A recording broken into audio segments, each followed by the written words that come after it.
Welcome to today's tutorial on adding JavaScript to your web page. In this video, we'll explore two primary methods: embedding JavaScript directly into your HTML file and linking an external JavaScript file. Whether you're a beginner or need a refresher, this step-by-step guide, complete with examples and coding practice, will help you understand every detail. If you're ready to elevate your digital strategy, check out my 2025 Search Engine Optimization Essentials and Beyond PDF guide. At just $27, this 70-page powerhouse is packed with actionable SEO insights, from mastering on-page fundamentals to advanced link building strategies that perfectly complement your web development skills. Don't miss your chance to bridge the gap between innovative coding and effective SEO. Visit developergus.org now and grab your copy to transform your online presence today. Let's start with embedding JavaScript directly into an HTML file. In HTML, we use the script tag to declare that the code inside it is JavaScript. For example, consider this simple HTML snippet. I'm going to open a new file, save it as hi.html. So let me explain some of this HTML code. The script tag tells the browser that everything inside is JavaScript code. This is the JavaScript code. And as you can see, it has a type attribute with the value of text / followed by JavaScript. The alert hi there is a function in JavaScript that is a JavaScript command that creates a pop-up box with the message hi there when the page loads. So when you save this file, for instance, as I did as hi.html, and open it in your browser, you will see a pop-up with the greeting. Although this method works, embedding JavaScript directly into your HTML isn't considered best practice. Let's open this file up.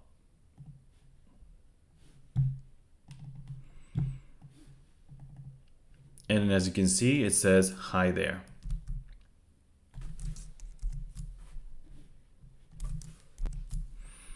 So as you can see, it says hi there. You can close it by clicking OK. But once we refresh the page again, it immediately shows the alert when the page loads. That's how the JavaScript command function of alert works. Now let's improve the structure by including the necessary HTML elements. A well-structured HTML page should have a doc-type HTML declaration at the top of the page, along with HTML head and body tags. Let me show you.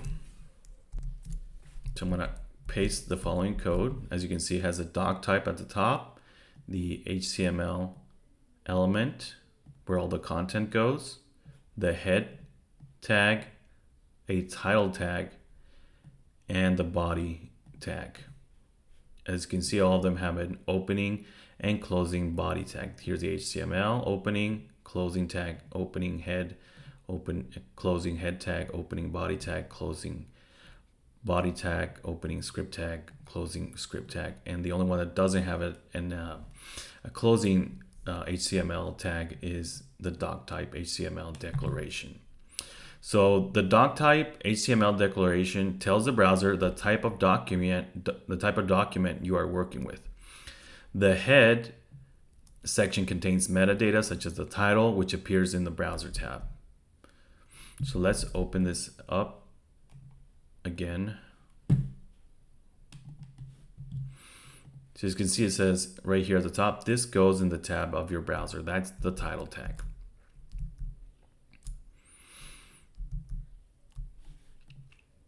The body tag contains the visible content of the web page.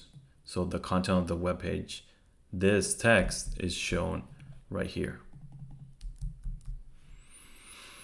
The JavaScript inside the script tag, like I already said earlier, which is the script tag here, uses the console.log hi there, which writes hi there to the browser console. This is useful for debugging and logging information. So if we go back to the browser, inspect it by going to right-clicking and clicking on inspect, here's the HTML. Now let's go to the console tab, and here's the console log that I mentioned. Now let's discuss linking an external JavaScript file. This method is preferred because it helps keep your HTML clean and allows you to reuse your JavaScript code across multiple pages. So the step one in doing this, linking an external JavaScript file, is to create a separate JavaScript file. Let's go ahead and do that.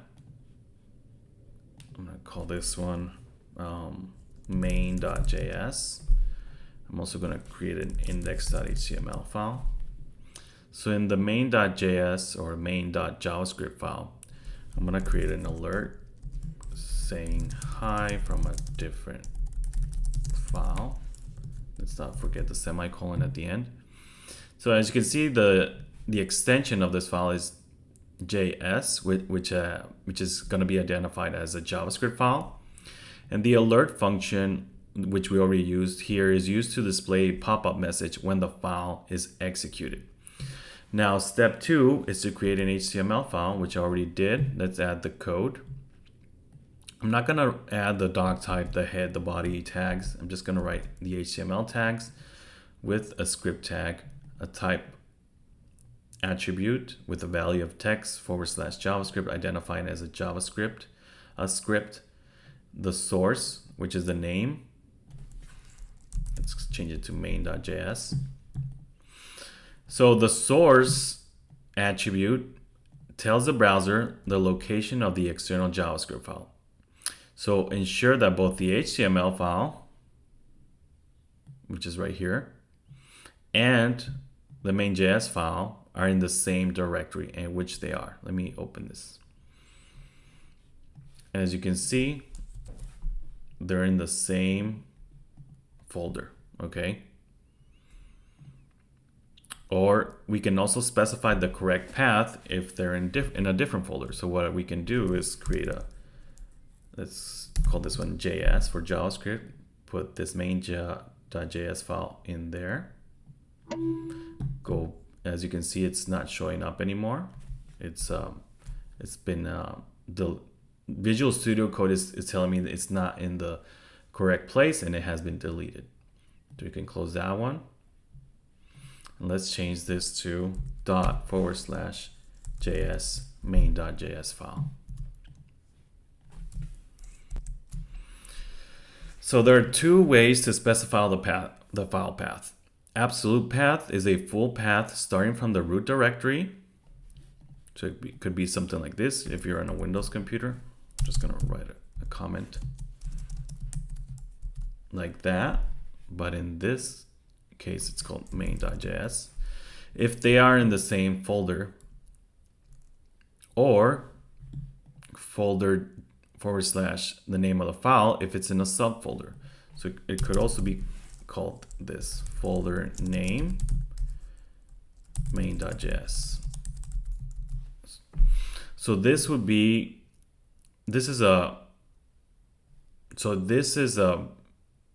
the absolute path,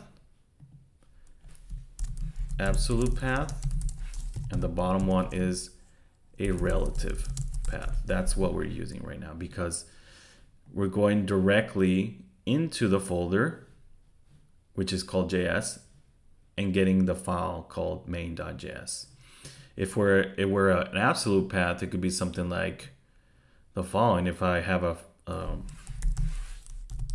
Windows computer, something like mamp htdocs main.js file or assets. As you can see, it gets pretty long. So sometimes it's preferable to use a relative path.